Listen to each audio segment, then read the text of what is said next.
আসসালামু আলাইকুম সুপ্রিয় শিক্ষার্থীরা, কি অবস্থা সবার? আশা করছি তোমরা সবাই ভালো আছো। তোমাদেরকে আজকে ফিজিক্সের আরো একটি এমসিকিউ ক্লাসে স্বাগতম। দেখো, আজকে আমরা বলের এমসিকিউ গুলা দেখবো এবং বলের এমসিকিউ বল থেকে কমপক্ষে তিনটি এমসিকিউ এসে থাকে। কয়টি এমসিকিউ এসে থাকে? বা তিনটি এমসিকিউ, এবং এই তিনটি এমসিকিউ যাতে 100% কমন পড়ে সেই ক্ষেত্রে আমরা সুপার 40 এমসিকিউ তোমাদের জন্য নিয়ে আসছি। এবং এই 40 এমসিকিউ করলে তোমার সব ক্লিয়ার হয়ে যাবে। কথা বুঝতে পারছো? তোমার এ টু জেড এমসিকিউ নিয়ে যত সমস্যা, সকল সমস্যা ক্লিয়ার হয়ে যাবে। আচ্ছা, এখন চলো আমরা সরাসরি এমসিকিউ তে চলে যাই। এক নম্বরে তোমাকে দেওয়া আছে কোনটি মৌলিক বল। তোমাকে জানতে হবে মৌলিক বল আসলে কোনগুলো। আমরা জানি মৌলিক বল হচ্ছে কয়টি ভাই? মৌলিক বল হচ্ছে চারটি। মৌলিক বল কয়টি ভাই? মৌলিক বল হচ্ছে চারটি। মৌলিক বল কয়টি ভাই? মৌলিক বল চারটি। তাহলে কি ভাই? এক নম্বরে হচ্ছে মহাকর্ষ বল। কি বল ভাইয়া? মহাকর্ষ বল। এক নম্বরে কি বল ভাইয়া? মহাকর্ষ। এক নম্বরে হচ্ছে মহাকর্ষ বল। দুই নম্বরে কি বল বলো তো? দুই নম্বরে তড়িৎ চৌম্বক বল। দুই নম্বরে কি ভাইয়া? তড়িৎ চৌম্বক বল। কি ভাইয়া? তড়িৎ চৌম্বক। তড়িৎ তোমার দুই নম্বরে হচ্ছে তড়িৎ চৌম্বকীয় বল। তড়িৎ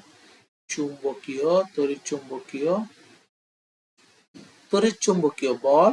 এবং তিন এবং চারে হচ্ছে তিন এবং চার সবল সবল অথবা দুর্বল নিউক্লিয় বল। কি ভাইয়া? দুর্বল নিউক্লিয় বল। দুর্বল নিউক্লিয় বল। তার মানে এই চার ধরনের বল আছে। কই ধরনের ভাই? এই চার ধরনের বল আছে। যে প্রথমে কি ভাই? মহাকর্ষ বল, এরপর হচ্ছে তড়িৎ চুম্বকীয় বল বা বিদ্যুৎ চুম্বকীয় বল, সবল এবং দুর্বল নিউক্লিয় বল। কি ভাই? এই চারটা বল আছে। তাহলে আমাদের উত্তরটা কি হবে? এই জায়গায় উত্তর আমরা পেয়ে গেছি কি ভাইয়া? দুর্বল, সরি, কি পেয়েছি ভাই? বিদ্যুৎ চুম্বকীয় বল। এখন তোমাকে বলছে নিচের কোনটির ঘর্ষণ বল কম হয়। আমরা তোমার হচ্ছে যার আবর্ত ঘর্ষণ, যে আবর্তন ঘর্ষণ হচ্ছে অন্য সব ঘর্ষণের চেয়ে কম। কোন ঘর্ষণ? বা যেটা আবর্ত ঘর্ষণ। তাহলে আবর্তন ঘর্ষণ কি ভাই? আবর্ত ঘর্ষণ হচ্ছে অন্য সব ঘর্ষণের চেয়ে তার ঘর্ষণটা কম। কথা বুঝতে পারছো? অন্য সব ঘর্ষণের চেয়ে তার ঘর্ষণটা কম। তাহলে তাহলে তোমাকে বলছে নিচের কোনটির ঘর্ষণ বল কম। তাহলে সেক্ষেত্রে চাকাযুক্ত চেয়ার যে টেনে নেওয়া হয়, এগুলো হচ্ছে চাকাযুক্ত টায়ার বা টায়ার গুলা হচ্ছে, যে টায়ার যে চলে, এগুলো হচ্ছে কি ভাই? আবর্ত আবর্ত ঘর্ষণ। কি এগুলা? কি ঘর্ষণ ভাই? আবর্ত ঘর্ষণ। কথা বুঝতে পারছো? এগুলা কি ঘর্ষণ? আবর্ত ঘর্ষণ। এগুলা কি ঘর্ষণ ভাই? আবর্ত ঘর্ষণ। কথা বুঝতে পারছো? এগুলো হচ্ছে আবর্ত ঘর্ষণ। এখন দেখো, তোমাকে বলছে একটি বস্তুর সাপেক্ষে অন্য একটি বস্তু চলমান থাকলে। কি ভাই? একটি বস্তুর সাপেক্ষে অন্য একটি বস্তু চলমান থাকে। যেখানে চলমান বা গতির কথা বলছে, অবশ্যই সেটা কিসের কোন ঘর্ষণ সৃষ্টি হবে? যেখানে চলমান বলছে তার মানে কি? সেখানে গতির ঘর্ষণ সৃষ্টি হবে। কিসের ঘর্ষণ ভাই? গতির ঘর্ষণ সৃষ্টি হবে। আশা করছি যে এটা তোমরা সবাই বুঝতে পারছো। এরপর চলে যাও। তোমাকে বলছে যে স্পর্শ বল কোনটা। কি বল ভাই? স্পর্শ বল কোনটা? তোমাকে কি বল চাইছে ভাই? তোমাকে চেয়েছে ভাই স্পর্শ বল। তোমার ঘর্ষণ বল হচ্ছে একটা স্পর্শ বল। কি ভাই? ঘর্ষণ বল হচ্ছে কি? স্পর্শ স্পর্শ বল। কারণ কি ভাই? দেখো, দুটি বস্তুর স্পর্শের ফলে কিন্তু ঘর্ষণের সৃষ্টি হয়। কি সৃষ্টি হয়?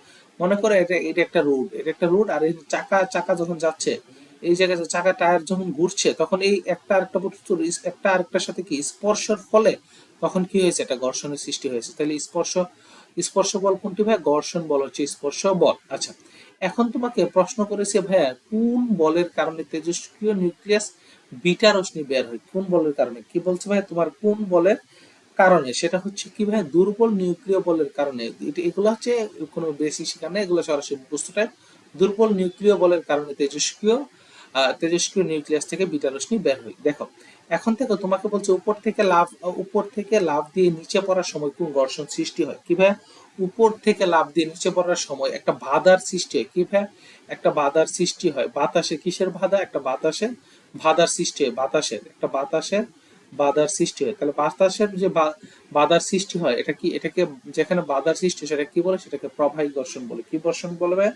যেখানে বাধা আছে সেখানে সেটাকে কি বলে? প্রবাহী ঘর্ষণ বলে। সেটা কি ঘর্ষণ বলে ভাই? প্রবাহী ঘর্ষণ বলে। আচ্ছা, দেখো তোমাকে বলছে কোন ঘর্ষণ কাজে লাগিয়ে একজন মানুষ পানিতে সাঁতার কাটে। এখন দেখো পানিতে যখন সাঁতার কাটে তুমি দেখবা পানি তোমাকে বাধা দিতেছে, যেখানে বাধা বাধা আসবে সেখানে কি হবে, সেখানে কি হবে ভাই, প্রবাহী ঘর্ষণ হবে, সেখানে কি হবে ভাই, প্রবাহী ঘর্ষণ হবে। কথা বুঝতে পারছো, যেখানে বাধা আসবে সেখানে কি ভাই, প্রবাহী ঘর্ষণ হবে। তোমাকে বলছে যে নিচের কোন বল কি ভাই, নিচের কোন বল আকর্ষণ বিকর্ষণ দুইটাই হতে পারে। কি ভাই, আকর্ষণ বিকর্ষণ কার হতে পারে, তড়িৎ চৌম্বকীয় বলের আকর্ষণ বিকর্ষণ দুইটাই হতে পারে। কথা বুঝতে পারছো কি ভাই, তড়িৎ চৌম্বকীয় চৌম্বকের আকর্ষণ বিকর্ষণ কি দুইটাই আছে। কথা বুঝতে পারছো, চৌম্বকের কি আকর্ষণ বিকর্ষণ দুইটাই আছে। এরপরে তোমাকে বলছে যে 500 গ্রাম বরের একটি বস্তু, কত গ্রাম ভাইয়া, 500 গ্রাম বরের একটি বস্তু 5 নিউটন বল প্রয়োগ করলে তার ত্বরণ কত হবে। কি ভাইয়া, 5 নিউটন বল প্রয়োগ করলে তার ত্বরণ কত হবে। আমরা সূত্র জানি, ফর্মুলা কি, তোমার ভর এবং তোমার যদি বল দেওয়া থাকলে তাহলে ফর্মুলা হচ্ছে এফ সমান সমান কি ভাইয়া, এম এ। কিন্তু তোমার কি চাইছে, তোমার এ চাইছে, এ সমান সমান এফ বাই এম। কি ভাইয়া, এফ বাই এম। তাহলে এই জায়গায় এফ কত, এফ কত ভাইয়া, এফ হচ্ছে 5 নিউটন। আর 500 গ্রাম, গ্রামকে আমরা কেজিতে নিলে 0.5, তাহলে 0.5 মানে হাফ, 5 1/2, তার মানে এটা 10 মিটার পার সেকেন্ড স্কয়ার। কি ভাই, 10 মিটার পার সেকেন্ড স্কয়ার। কত ভাই, 10 মিটার পার সেকেন্ড স্কয়ার। তাহলে অপশন সি হচ্ছে তোমার উত্তর। কি ভাই, অপশন সি হচ্ছে তোমার উত্তর। তোমাকে বলছে যে ক্রিয়া বল এফ এবং প্রতিক্রিয়া বল যদি F2 হয়, নিউটনের তৃতীয় সূত্র অনুসারে কোনটা সঠিক। অবশ্যই আমরা জানি F1 প্লাস, তাদের ক্রিয়া এবং প্রতিক্রিয়ার যোগফল কি হবে, শূন্য হবে। ক্রিয়া এবং প্রতিক্রিয়ার যোগফল কি হবে, শূন্য হবে। কথা বুঝতে পারছো, ক্রিয়া এবং প্রতিক্রিয়ার যোগফল কি হবে, শূন্য হবে। তোমাকে এখানে বলছে ভরবেগ বের করতে বলছে। কি বের করতে বলছে ভাই, তোমাকে ভরবেগ বের করতে বলছে। তোমার কি দেওয়া আছে, এম এর মান দেওয়া আছে আর বি এর মান কিলোমিটার পার আওয়ার, এটা মিটার পার সেকেন্ডে নিতে হবে। 3.6 দ্বারা ভাগ করলে বি, তোমার আমরা কি জানি, র ইকুয়াল টু কি ভাই, এম ভি। র ইকুয়াল টু কি ভাই, এম ভি। তাহলে ভি সমান সমান কত, 72 কিলোমিটার পার আওয়ার। এটাকে যদি আমরা 72 বা 3.6 হয় তাহলে সেটা হবে 20 মিটার পার সেকেন্ড। কত meter per second, 20 meter per second. তাহলে এই জায়গায় কত আছে, এম কত দেওয়া আছে, এম আছে 1500। কত ভাই, 1500 ইন্টু 20, 1500 ইন্টু 20 ইন্টু হচ্ছে 3 into 10 to the power 4 KG meter per second square. KG meter per second. কিভাবে, কেজি মিটার পার সেকেন্ড হবে উত্তর। 3.4 10 inverse 10 to the power 4 KG. কিভাবে, 3.4 into 10 to the power 4 KG. কথা বুঝতে পারছো, কত ভাই, 10 টু দি পাওয়ার 4 কেজি। আচ্ছা, এখন তোমাকে বলছে যে ঢালুর তলের সাথে একটি বস্তুকে কত কোণে ছেড়ে দিলে গতির ঘর্ষণ, তোমার ঢালুর তলের সাথে একটা বস্তুকে অবশ্যই এটা মুখস্থ রেখে দিবে, 60 ডিগ্রি কোণে ছাড়লে গতির কি হয়, সহগের মান বৃদ্ধি পায়। গতির কি, ঘর্ষণের ফলে ঘর্ষণের সহগের মান বৃদ্ধি পায়। কথা বুঝতে পারছো, এটা ঢালু তলের ক্ষেত্রে, কোন তলের ক্ষেত্রে, কোন তলের ক্ষেত্রে, ঢালু তলের ক্ষেত্রে। কথা বুঝতে পারছো। আচ্ছা, এরপরে দেখো রকেটের গতি কিসের উদাহরণ। এটাগুলো হচ্ছে ডিরেক্ট তোমরা মুখস্থ রাখবো। ভরবেগ সংরক্ষণের সূত্র, কিসের সূত্র, তার হচ্ছে রকেটের গতি হচ্ছে কি ভাই, ভরবেগ সংরক্ষণের সূত্র, ভরবেগ সংরক্ষণের সূত্র। আচ্ছা, ক্রিয়া প্রতিক্রিয়ার বল তাহলে কি, একই সময় দরে ক্রিয়া করে। ক্রিয়া প্রতিক্রিয়া বল কি ভাই, একই সময় দরে ক্রিয়া করে। তা এই দুটা কি করে ভাই, একই সময় দরে ক্রিয়া করে। কথা বুঝতে পারছো, কি ধরে ভাই, একই সময় ধরে ক্রিয়া করে। আচ্ছা, এখন খেলার মাঠে একটি বল, তাহলে দেখো ভাই, খেলার মাঠে একটি বল গড়িয়ে গড়িয়ে সীমানা পার হলো। তাহলে কি, গড়িয়ে গড়িয়ে মানে কি, এটা যখন অনেকটা স্লো, তার ঘর্ষণ অনেক কম, তাহলে সবচেয়ে কম ঘর্ষণ কোন ঘর্ষণ, আবর্ত ঘর্ষণ হচ্ছে সবচেয়ে কম ঘর্ষণ। কোন ঘর্ষণ ভাই, আবর্ত ঘর্ষণ হচ্ছে সবচেয়ে কম ঘর্ষণ। এটার কি ঘর্ষণ, আবর্ত ঘর্ষণটা কি সবচেয়ে কম ঘর্ষণ, বল সবচেয়ে কম ঘর্ষণ, সবচেয়ে কম ঘর্ষণ কি ভাই, আবর্ত ঘর্ষণ। কথা বুঝতে পারছো, সবচেয়ে কম ঘর্ষণ হচ্ছে আবর্ত ঘর্ষণ, সবচেয়ে কম ঘর্ষণ কি ভাই, আবর্ত ঘর্ষণ। আচ্ছা, এখন 16 নাম্বার, কত নাম্বার ভাই, 16 নাম্বার। তাহলে 16 নাম্বার কি বলছে, সবল নিউক্লিয় বলের পাল্লাকে, এটা ডিরেক্ট মুখস্থ রাখবে। সবল নিউক্লিয় বলের পাল্লা কত, 10^15। কথা বুঝতে পারছো, সবল নিউক্লিয় পাল্লার কত, 10^15। এখন দেখো এটা আরেকটি মহা গুরুত্বপূর্ণ প্রশ্ন, 17 নাম্বারটা। 17 নাম্বারটা কি গুরুত্বপূর্ণ প্রশ্ন, নিউক্লিয়াসের ভেতরে প্রোটন এবং নিউট্রনের মধ্যে কোন বল কাজ করে, প্রোটন এবং নিউট্রনের মধ্যে কোন বল কাজ করে। এটা অবশ্যই, এটা কি, যেখানে প্রোটন নিউট্রন অবশ্যই এটা সবল, এটা অবশ্যই এটা নিউক্লিয় বল হবে, এটা দুর্বল হবে না সবল হবে, অবশ্যই এটা সবল, যেহেতু প্রোটন নিউট্রন একসাথে কাজ করে, এটা সবল নিউক্লিয় বল হবে। কি হবে ভাই, সবল নিউক্লিয় বল। আচ্ছা, সবচেয়ে দুর্বল বল কোনটা, আমরা জানি ভাইয়া এটা মহাকর্ষ বল হচ্ছে সবচেয়ে দুর্বল বল। কোন বল ভাইয়া, মহাকর্ষ বল হচ্ছে সবচেয়ে দুর্বল বল। আচ্ছা, এখন দেখো 19 নাম্বার প্রশ্নটা বলছে যে চলন্ত গাড়ি থেকে নামতে গিয়ে আমরা আছর খাই কেন? তুমি দেখো, তুমি যখন বাস থেকে নামবা, তুমি বাম পাটা ফালানোর জন্য যখন তুমি দেখো, তুমি যে একটা আছর খাও, একটু লাফ দিয়ে উপরে উঠো, এটা কেন হয়? এটা একমাত্র গতির জড়তার কারণে। কিসের কারণে ভাইয়া? গতির জড়তার কারণে। কারণ আমরা যখন বাসটা চলন্ত গতির বাসটা, এটা একটা জড়তা সৃষ্টি হয়, এই কারণে তোমার আমরা একটা আছর খাই। কথা বুঝতে পারছো? আচ্ছা, 20 নম্বর প্রশ্ন তোমাকে বলছে কোনটি দ্বারা জড়তা পরিমাপ করা যায়? তোমাকে বলছে যে কোনটি দ্বারা জড়তা পরিমাপ করা যায়, তাহলে কোনটি দ্বারা বলো তো? ভরের মাধ্যমে আমরা কি করতে পারি? জড়তা পরিমাপ করতে পারি। কার মাধ্যমে ভাইয়া? ভরের মাধ্যমে আমরা কি করতে পারি? জড়তা পরিমাপ করতে পারি। কথা বুঝতে পারছো? ভর। আচ্ছা, এখন 21 নাম্বার তোমাকে কি বলছে দেখো তো।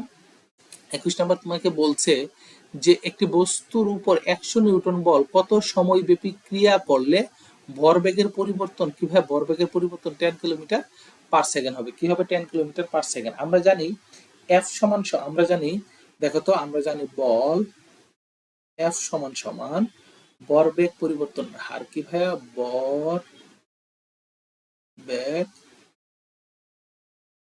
পরিবর্তনের হার কি জানি? ভরবেগ পরিবর্তন হার। তাহলে এফ সমান সমান ডেল পি বাই টি। কি ভাই? Del P by T. তার মানে তোমার টি সমান সমান ডেল ভরবেগ বাই কত? এফ। এফ কত? By F. তাহলে তোমার ভরবেগ পরিবর্তন কত দেওয়া আছে? 10 দেওয়া আছে। কত দেওয়া আছে ভাইয়া? 10 কিলোমিটার পার সেকেন্ড। আর তোমার বলটা কত দেওয়া আছে? 100 নিউটন। কত নিউটন? 100 নিউটন। তোমার উত্তর হবে কত বলো তো? 0.1 সেকেন্ড। 0.1 সেকেন্ড। উত্তর হবে কত? 0.1 সেকেন্ড। অপশন এ হবে তোমার উত্তর। এবং তুমি বলো তো মহাকর্ষীয় ধ্রুবক জি এর মানটা কত? এটা তোমাকে ডিরেক্ট মুখস্থ রাখতে হবে। মহাকর্ষীয় ধ্রুবক জি এর মানটা কত? 6.63 10^11, সরি 6.67। এই সবগুলা দুই সেম লিখছে না। tan inverse 11 newton meter square per KG. কথা বুঝতে পারছো?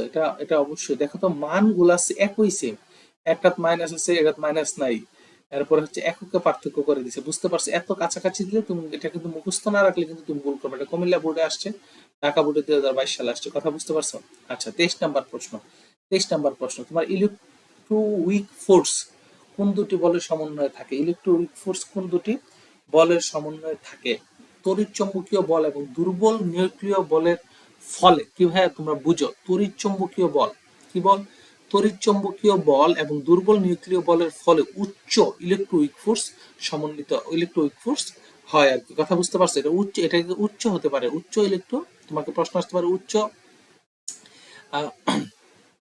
কি প্রশ্ন আসতে পারে যে উচ্চ উচ্চ ইলেকট্রোউইক ফোর্স তোমার কিসের মাধ্যমে? বিদ্যুৎ চৌম্বকীয় বল এবং দুর্বল নিউক্লিয় বলের কারণে এটা হতে পারে। কথা বুঝতে পারছো? এটা কি হতে পারে? আচ্ছা, তোমাকে 24 নম্বর প্রশ্ন, নিচের কোন দুটি বস্তুর মধ্যে অবিকর্ষ ক্রিয়া করে? কোন দুটি বস্তুর মধ্যে? পৃথিবী এবং অন্য যে কোনো বস্তুর মধ্যে। কি ভাই? পৃথিবী এবং অন্য যে কোনো বস্তু। তাহলে পৃথিবীর সাথে তোমার কি আছে? অন্য যে কোনো বস্তু পৃথিবীর সাথে বয়ে আছে। পৃথিবী এবং অন্য যে কোনো বস্তুর মধ্যে অবিকর্ষ বল ক্রিয়া করে। কি বল ক্রিয়া করে? অবিকর্ষ বল ক্রিয়া করে। আচ্ছা, এখন দেখো 25 নাম্বার ম্যাথ তোমাকে কি বলছে? তোমাকে বলছে 100 কেজি বরের একটি স্থির বস্তুর উপর 200 নিউটন বল 20 সেকেন্ড প্রয়োগ করলে 20 সেকেন্ড পরে তাদের বেগ কত? 20 সেকেন্ড পরে তার বেগ কত? আমরা কি জানি ভাই? আমরা এই জায়গায় আমাদের কাছে এম দেওয়া আছে, এ থাকলে আমরা বের করতে পারবো। আমরা কি করতে পারবো? বের করতে পারবো আমাদের শেষ বেগটা। তাহলে আমরা কি জানি ভাই? এফ সমান সমান কি জানি ভাই? M A. এফ সমান সমান কি জানি? M A. তাহলে এ সমান সমান কি ভাই? এ সমান সমান এফ বাই এম। কি ভাই? F by M. এফ কত? এফ কত? 200 নিউটন। এফ কত নিউটন? 200 নিউটন। এম কত নিউটন? কত কেজি? 10 কেজি। আচ্ছা, তার মানে 20 মিটার পার সেকেন্ড। কত ভাই? 20 মিটার পার সেকেন্ড। তাহলে বি সমান সমান ইউ প্লাস এ টি। তার মানে ইউ তো স্থির অবস্থা, তার মানে 0। এ কত বলতো? এ আমরা 20 পাইছি। 20 সময় কত? 20। তার মানে 400 meter per second square. 400 meter per second square. তার মানে অপশন ডি হচ্ছে উত্তর। কোন অপশন? অপশন ডি হচ্ছে উত্তর। অপশন ডি হচ্ছে উত্তর। কথা বুঝতে পারছো? অপশন ডি হচ্ছে উত্তর। এখন 26 নাম্বারে দেখো, কত নাম্বার ভাই? 26 নাম্বার তোমাকে বলছে একটি স্থির অবস্থায় একটি বস্তু এত মিটার পার ত্বরণ সৃষ্টি করলে কত সময় পরে এত বেগ প্রাপ্ত হবে, তার মানে কি তার টি চাইছে, তাহলে বি সমান সমান 26 26, তাহলে বি সমান সমান ইউ প্লাস এটি।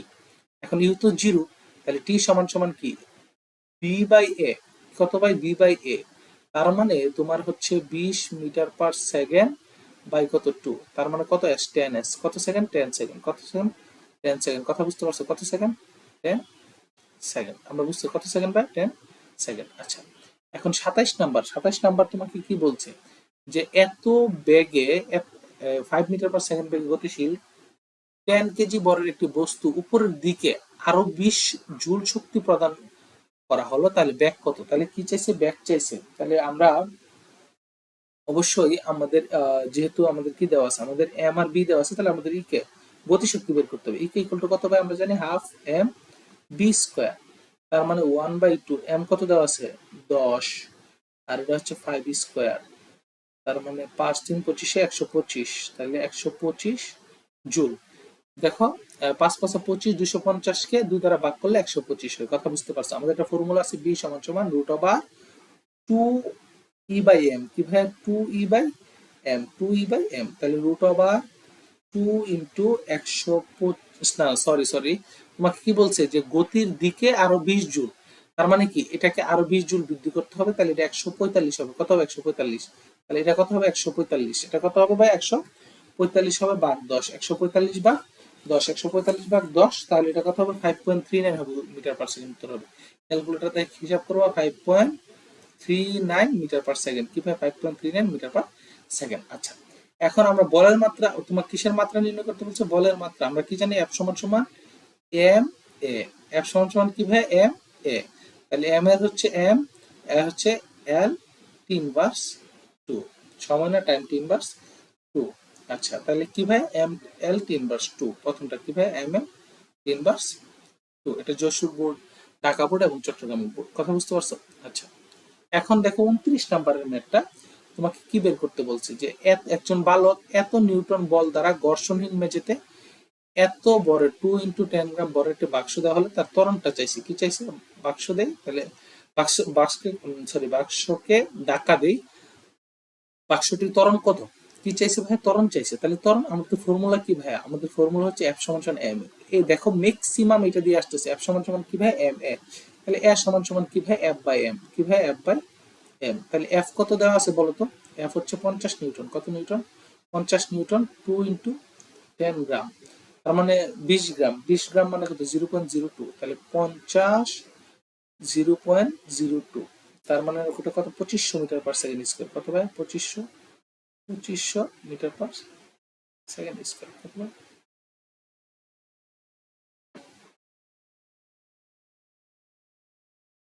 দাঁড়াও 2500 না, সরি সরি এটা একটু ভুল হয়েছে,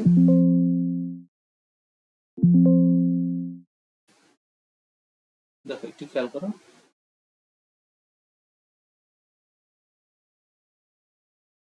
আমি দেখাচ্ছি, তার মানে এটা কত হয় 50 × 20 গ্রাম, 20 গ্রাম কত 50, আর হচ্ছে 0.02, তার মানে 5000/2, হ্যাঁ 2500 মিটার পার সেকেন্ড, এটা রাইট অ্যান্সার নাই আর কি, রাইট অ্যান্সার নাই, এরকম থাকতে পারে এমসিকিউ একটা, এরকম থাকতে পারে, এটা কোনো ব্যাপার না। আচ্ছা এরপরে নিউটন তোমাকে কি বলছে দেখো তো 30 নাম্বারটা, নিউটনের প্রথম সূত্র কোন দুটি বিষয়ের উপর বলো তো, নিউটনের প্রথম সূত্র 30 নাম্বার, নিউটনের প্রথম সূত্র তোমার বল ও ভরবেগের উপরে দিয়েছে, কি দিয়েছে ভাই বল ও ভরবেগের উপরে দিয়েছে নিউটনের প্রথম সূত্র, কথা বুঝতে পারছো। এখন সাইকেলের চাকার সাথে দেখো, সাইকেলের চাকার সাথে রাস্তার ঘর্ষণ, তাহলে সাইকেলের চাকার সাথে রাস্তার ঘর্ষণ কি হবে, সেটা একটা আবর্ত ঘর্ষণ হবে, কি ঘর্ষণ হবে, এটা একটা আবর্ত ঘর্ষণ হবে, কারণ কেন তোমাকে আমি কি বলছি যে একটা গাড়ি একটা রাস্তার সাথে যখন এই একটা ঘর্ষণ হয়, তাহলে এটা কি একবার স্লো, বল যখন পড়ে যে একটা ক্রিকেট খেলার মধ্যে একবারে স্লো, এগুলা কি ঘর্ষণ হয়, সবচেয়ে কম ঘর্ষণ হয়েছে, সবচেয়ে কম যখন ঘর্ষণ হবে এটা কি ঘর্ষণ বলবে, আবর্ত ঘর্ষণ বলবে। আচ্ছা নিউটনের প্রথম সূত্র, নিউটনের প্রথম নিউটনের প্রথম সূত্র পদার্থ কোন ধর্মকে জড়তাকে প্রকাশ করে, কোন ধর্মকে জড়তাকে প্রকাশ করে, কোনটাকে প্রকাশ করে, জড়তাকে প্রকাশ করে। দেখো সম আয়তন প্রভাবে কোন জড়তা বেশি, লোহার জড়তা অনেক বেশি। কার জড়তা বেশি ভাই? লোহার জড়তা অনেক বেশি। কথা বুঝতে পারছো? অনেক সময় রূপাও থাকে, কারণ রূপার ঘনত্ব অনেক ক্ষেত্রে বেশি থাকে, সেক্ষেত্রে ম্যাক্সিমাম সময় আমরা লোহাই উত্তর করি। কথা বুঝতে পারছো? এরপর হচ্ছে আমাদের 34 নাম্বার, তোমাকে বলছে যে সুমন কর্দমাক্ত রাস্তায় হাঁটতে গিয়ে পড়ে গেল। এটা অবশ্য কি ঘর্ষণ? এটা যেহেতু আমরা দেখো গ্রামের ভাষায় গেছে পিছলায় পড়ে গেছে, তার মানে এটা কি ভাই? পিছালু ঘর্ষণ। এটা কিসের ঘর্ষণ ভাই? পিছালু। কেউ যদি রাস্তায় কর্দমাক্ত জায়গায় গিয়ে হাঁটতে পড়ে বা নর্মালি রাস্তায় হাঁটতে গিয়ে পড়ে যায়, তাহলে এইগুলা কি ঘর্ষণ হবে? আমরা বলি না সে পিছলায় পড়ে গেছে, সেহেতু এটা পিছলানো ঘর্ষণ হবে। কি ঘর্ষণ হবে? পিছলানো ঘর্ষণ হবে। এখন হচ্ছে তুমি 35 নাম্বারটা দেখো। 35 নাম্বার তোমাকে কি বলছে? 35 নাম্বার তোমাকে বলছে যে হচ্ছে একটি তল রাখার 8 কেজি, কি ভাই? একটি তল 8 কেজি ভরের। কোন কেজি ভরের ভাই? একটি তল 8 কেজি ভরের। কত কেজি ভরের ভাই বলো? একটি তল 8 কেজি বর, আচ্ছা এটা হ্যাঁ 8 কেজি ভরের কোনো বস্তুর উপর 30 নিউটন বল প্রয়োগ করলে যে 3 মিটার/সেকেন্ড স্কয়ার পর ত্বরণ লাভ করে, তাহলে মহাকর্ষণ বল। তাহলে দেখো একটা তাদের কি বলের পার্থক্য হবে, F1 মাইনাস F2 হবে। কি হবে? বলের মহাকর্ষণ মধ্যাকর্ষণ বল, মধ্যাকর্ষণ কি দুইটা বলের পার্থক্য। তাহলে F সমান সমান m এ, তাহলে 3 8 কত 24, তাহলে 30 থেকে 24 বাদ দিলে, 30 থেকে 24 বাদ দিলে 6 নিউটন। কত নিউটন ভাই? এটা 6 নিউটন। কত নিউটন ভাই? 6 নিউটন। কথা বুঝতে পারছো? কত নিউটন? 6 নিউটন। আচ্ছা, এখন তোমাকে 36 নম্বরটা কি বলছে? একটি বস্তুর ভর 2 কেজি এবং আদি বেগ 5 মিটার/সেকেন্ড। 3 সেকেন্ড পরে এত মিটার/সেকেন্ড তার প্রযুক্ত বল। অবশ্যই একবার সোজা সূত্র, F সমান m এ। ম্যাক্সিমাম আমরা এই সূত্র দিয়ে ম্যাথ করে ফেলছি, b মাইনাস ইউ বা টি এর যে ফর্মুলা। তাহলে m কত? 2 ইন্টু b কত বলো তো? b হচ্ছে 8 মাইনাস 5 আর নিচে হচ্ছে 3, তার মানে এটা কত নিউটন? 2 নিউটন। কত নিউটন? এটা হচ্ছে 36, এটা 36 নাম্বার, আর এটা হচ্ছে 35 নাম্বার। ওকে, আশা করছি যে তোমরা এটা একদম ক্লিয়ারলি বুঝতে পারছো। এখন 37 নাম্বার, 37 নাম্বার তোমাকে বলছে যে জড়তা। জড়তা কি ভাই? জড়তা হচ্ছে, দেখো জড়তা হচ্ছে কি করে? একটি বস্তুর স্থিতি অবস্থা বজায় রাখতে সাহায্য করে। আচ্ছা, সমতরণ অবশ্যই না, এটা তো অবশ্যই হবে না, তার মানে একু উত্তর কথা হয়ে যাবে একু 3 হয়ে যাবে। উত্তর কথা হবে একু 3। এরপর তোমাকে বলছে বলের ক্ষেত্রে, কিসের ক্ষেত্রে? বলের ক্ষেত্রে তোমার মহাকর্ষ বল, তড়িৎচুম্বকীয় বল, হ্যাঁ মহাকর্ষ দুর্বল, হ্যাঁ অবশ্যই মহাকর্ষ বল কি সবার থেকে দুর্বল, তার মানে উত্তর কথা 1 ও 2। মহাকর্ষ বল কি সবার থেকে দুর্বল। কথা বুঝতে পারছো? মহাকর্ষ বল কি সবার থেকে দুর্বল। কোনো বস্তু ত্বরণ না থাকলে এই বস্তু কাজ হবে না, বল হবে না, আদি বেগ এবং শেষ বেগ কিছুই থাকবে না। তার মানে 40-এর কি হয়ে যাবে? স্থির হয়ে যাবে। 40-এর কি কি হয়ে যাবে? সরি, 40-এর ডি হবে 1 2 3, তিনটাই হবে। এখন দেখো তোমাকে তারা বলছে যে কি বলছে খেয়াল করো। তোমাকে বলছে কোনো বস্তুর উপর প্রযুক্ত বলটা বলটা যদি ধ্রুব থাকে, তাহলে তার ভর কম হলে ত্বরণ ত্বরণ বেশি হবে অবশ্যই। তর ভর, কারণ দেখো F সমান সমান এম এ, তার মানে কি একই পাশে দুইটা জিনিস থাকা মানে তারা F ব্যস্তানুপাতিক 1/a, তারা কি পাতিক? ব্যস্তানুপাতিক। তাহলে ভর বাড়লে ত্বরণ বাড়বে, ত্বরণ বাড়লে ভর বাড়লে ত্বরণ কমবে, ত্বরণ বাড়লে ভর কমবে। তার মানে কি 1 ও 3 হবে উত্তর। কত ভাই? 1 ও 3 হবে উত্তর। কত হবে উত্তর? 1 ও 3 হবে উত্তর। কত হবে উত্তর? 1 ও 3 হবে উত্তর। কথা বুঝতে পারছি? কত হবে? 1 ও 3 হবে উত্তর। এই জিনিসটা হচ্ছে তোমার কাছে একদম ক্লিয়ার। আশা করছি যে এই পর্যন্ত যে তোমাদেরকে 40টা এমসিকিউ আমি করাইছি, অবশ্যই অবশ্যই এগুলো তোমরা ভালোভাবে দেখবা। তোমরা যে ভালোভাবে দেখো এবং ভালোভাবে প্র্যাকটিস করো, তোমরা যদি প্র্যাকটিস করো ইনশাল্লাহ ইনশাল্লাহ তোমরা অনেক ভালো করবা। তোমাদের জন্য অনেক অনেক শুভকামনা রইল।